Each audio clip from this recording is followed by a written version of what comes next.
likely to get the calamity or the misfortune of that incident they've just performed. So let's look at some of the English synonyms and antonyms words sample questions.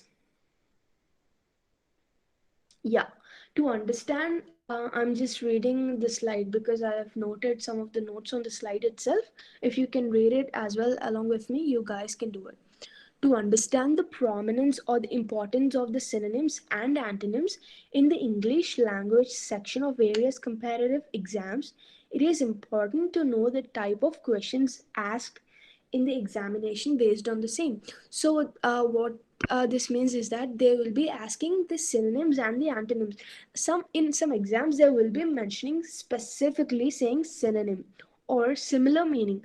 In some examinations they'll be mentioning specifically antonyms, but in most of the examinations they won't be mentioning synonyms or antonyms in the question itself. So you got to be aware of the fact and you have to understand what they're asking in the question. They will be saying you have to identify something which is near to the meaning which is asked in the question, or something the opposite. So they'll be using the synonyms of synonyms itself and the antonyms of antonyms, antonym word in the question. Hence, given below are sample questions on synonyms and antonyms asked in the English language section of various government examinations. So also there's some directions in this thing. From the given options, choose the options that is nearest in meaning to the highlighted words in the paragraphs given below. So we've just discussed that they won't be mentioning in most of the examinations the usage of synonyms. So that is the crux of the question. But see what they've given us here. They've given us the nearest meaning, which means the synonym. All right. So yeah, let's see a question. First question: in the coming decades, we'll likely see more intense clustering of jobs, innovation, and productivity in a smaller number of bigger cities and city regions. So, the meaning of this question is that in the near future, there will be more miscellaneous kinds of more concatenation of many jobs from various fields. So in the coming decades, we'll likely see more intense clustering in the sense you are combining or mixing of all the things or blending of different sorts of fields into similar things. So jobs, innovation, and productivity are being clustered intensely. What is highlighted in this question? Intense. What are the options given to us in the multiple choice? It says concentrated, forceful, passionate, and energetic. I am thinking most of you all know the synonym of intense from the given below options. Just take a moment, think about it. You have to first understand the context that is given in this question. While because in some rare situations there will be this chance of having another word, you think this is the answer, but that won't be the answer in the real reality, because there will be this context playing a vital role in that situations. You got to understand the context of where this question is coming from, where the author is coming from. So in this thing, this means there's so much amounts, which means intense, you know, right? So most intense thing. Just take a minute and try to identify the answer from the given below options. If you could just take a moment and drop it in the chat box what you think the answer is. Let's just wait for. I'm sorry, am I audible now? I've just seen that you guys can't hear me. I'm sorry about that. Can you hear me Yeah, now? yeah, it's listening. It's audible. All right. Thank you so much. Appreciate you.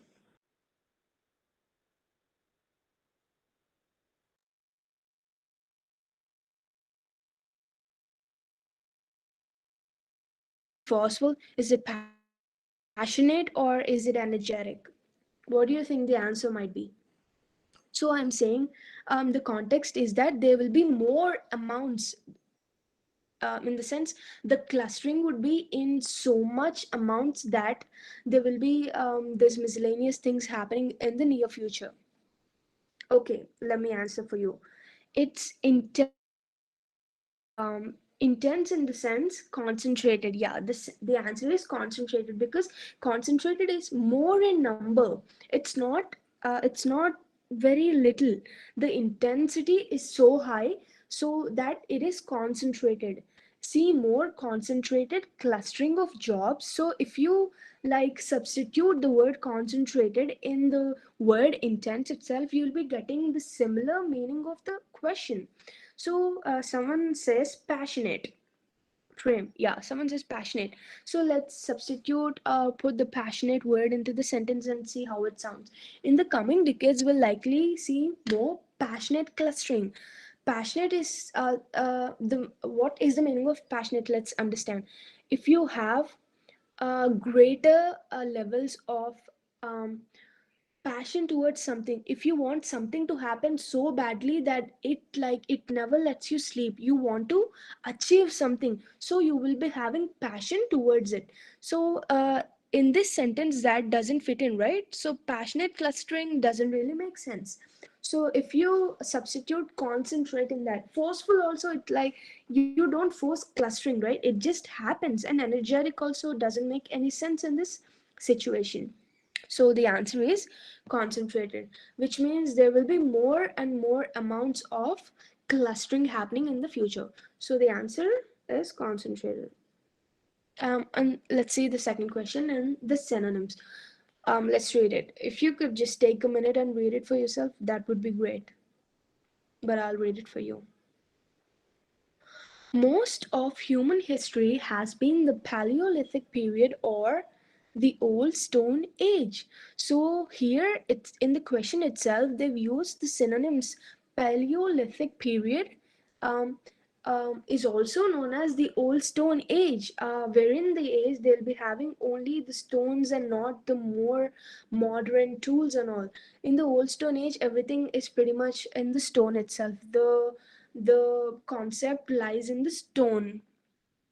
So the exponential change in the development of human civilization came in the recent few centuries. I've already seen someone answering in the chat box is tremendous, Manikanta. That's a good job. Good job yourself.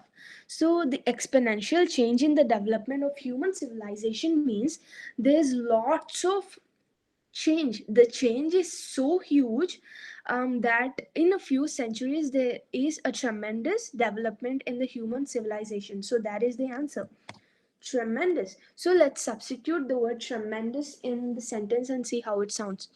Most of the human history has been in the Paleolithic period or the Old Stone Age.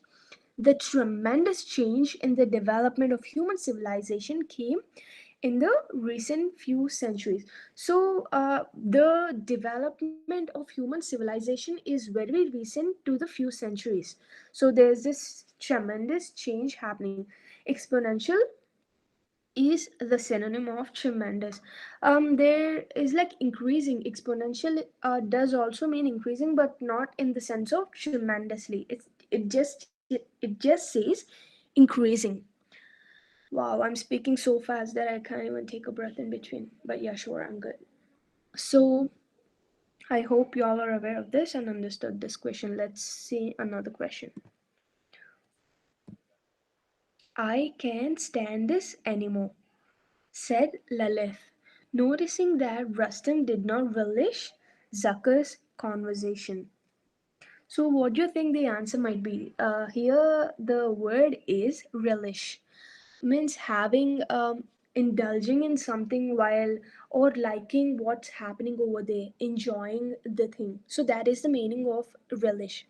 I can't stand this anymore, said Lalith, noticing that Rustam did not relish Zucker's conversation.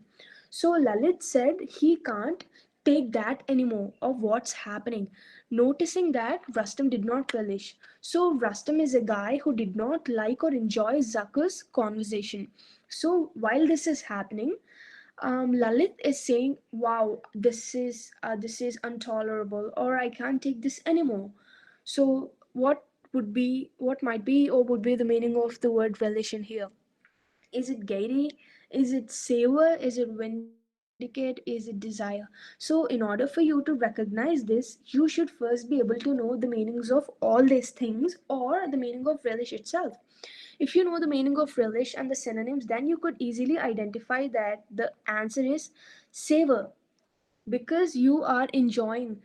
This word is intensively used in the food industry. They say savoring the food, which means you are enjoying, you are indulging in it. So here he is not indulging in it. So the answer is savor. Gaiety is probably the antonym of the word relish, I guess. So the synonym is savor, prem. Yeah. Desire is just liking. So someone in the chat box has said desire. So desire means liking someone, you want it to happen, but savor is like you're enjoying it while it's happening. So it's in the present continuous tense most of the times. If you relish the food you're eating, you're enjoying it, you're liking it while you're having it. So Zucker's conversation, while it's happening, our Lalit did not like it. So you say, I am savoring the noodles that I'm eating right now. It tastes delicious, which means you like it so much that you are enjoying it while you're having it. The deliciousness and the taste of the food that you're having. So, yeah, that's that. The answer is savor. And the next is, let's see the antonyms. What are the directions for that? From the given options, choose the option that is the most opposite in the meaning to the highlighted words in the paragraphs given below. So before giving the questions, the questionnaire, in the question they'll be mentioning this thing, the directions.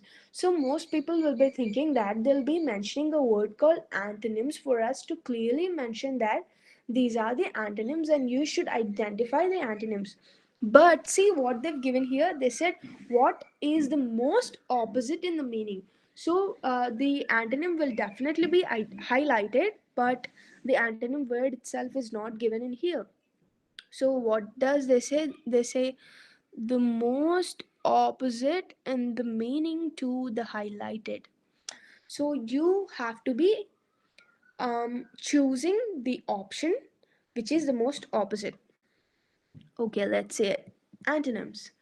Let's say the question. Neither the gods nor the kings have anything to say in a politically enlightened community. So, in a politically enlightened community, in the sense, um, most people are, there is the literacy in the extreme level, or people are literated. They are, if I say this word, you'll be knowing the answer. So, I'm just trying to use another words, not from the answer itself. Right. Neither gods nor the kings have anything to say.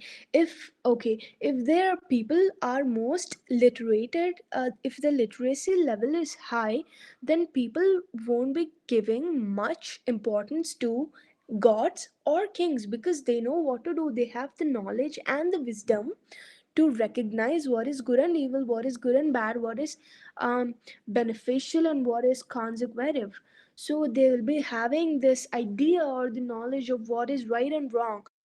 So they won't be depending on the concept of gods or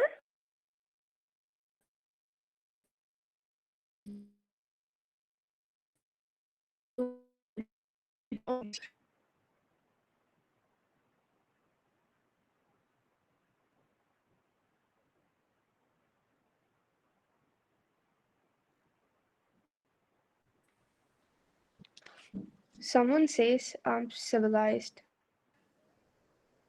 stupid.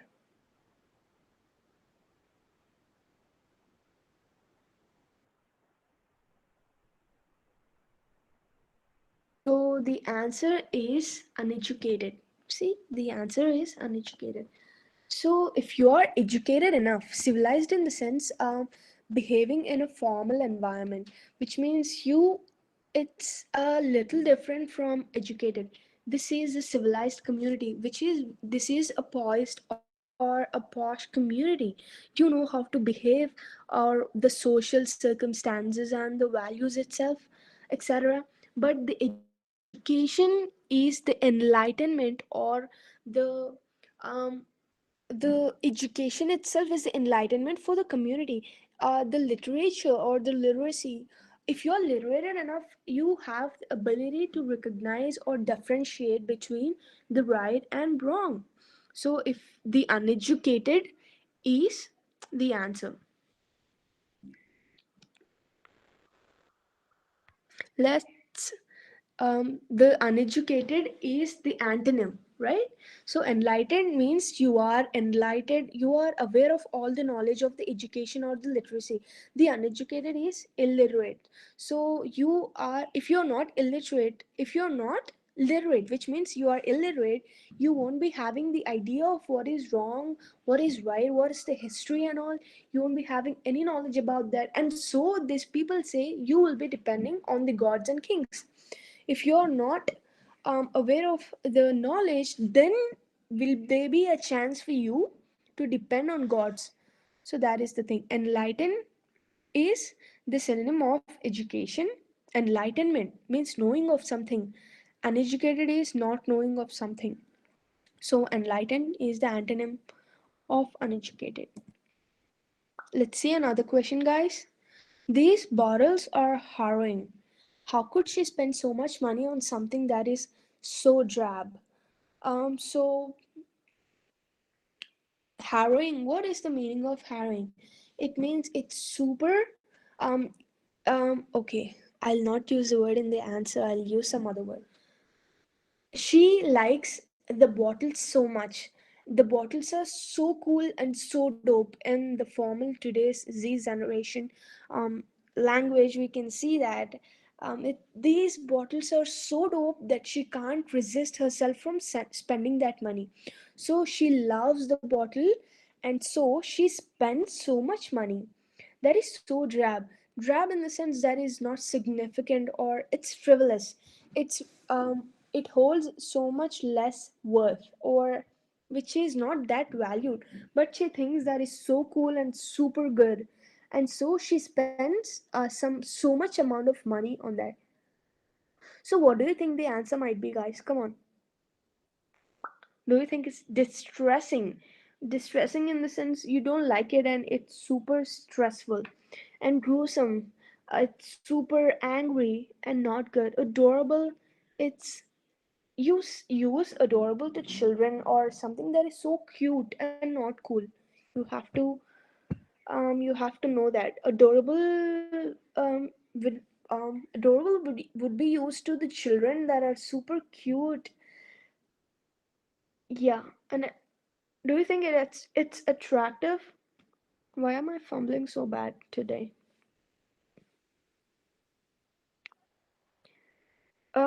Attractive. Yeah, you're right. Money Kanta. Yes, you're right. So there's another person, Navin. Distressing in the sense if something is distressing you, it's like eating your brain. If the exams are coming near, you say, "Oh my goodness, these exams are so around the corner that it's distressing my brain. I can't even breathe, or I can't even go out because I'm so stressful about that." So that is the meaning of distressing. While attractive means it's super, super cool. You can't resist yourself from buying it. So what harrowing? It's like super.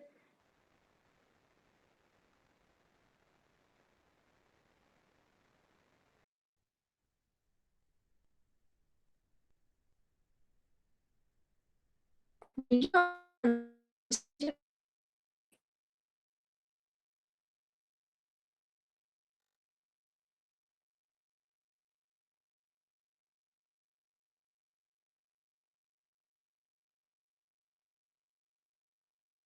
I used the word frivolous in the sentence, so which means it holds so much less worth. But still, she spends um, on the bottle. So attractive means it's so good, and harrowing means it's not so good. It's not super cool at all. All right, let's move forward. Answer is attractive. Attractive is the antonym of entertaining. So, apart from the above given MCQ type questions, synonyms and antonyms are asked in reading comprehension sections as well.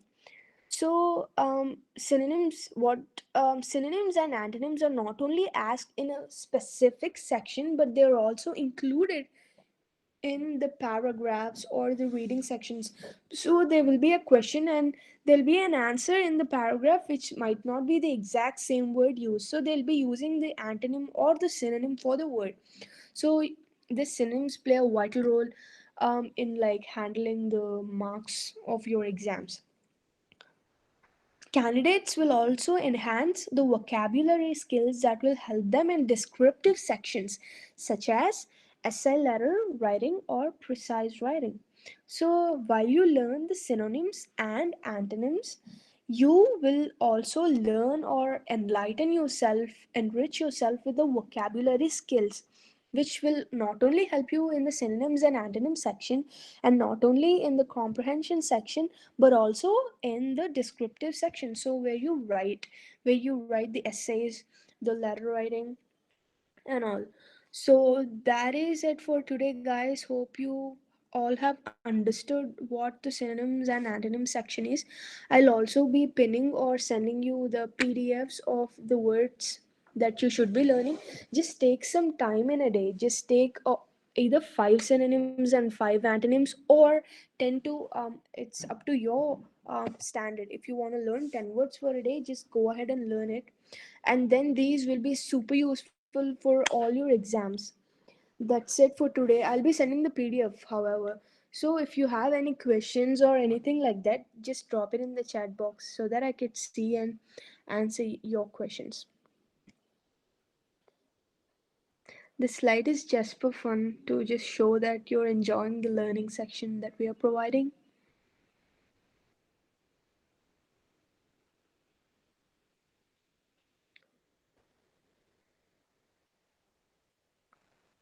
All right, then, there are no questions. That's it for today. My name is Rose. Thank you. Happy learning English.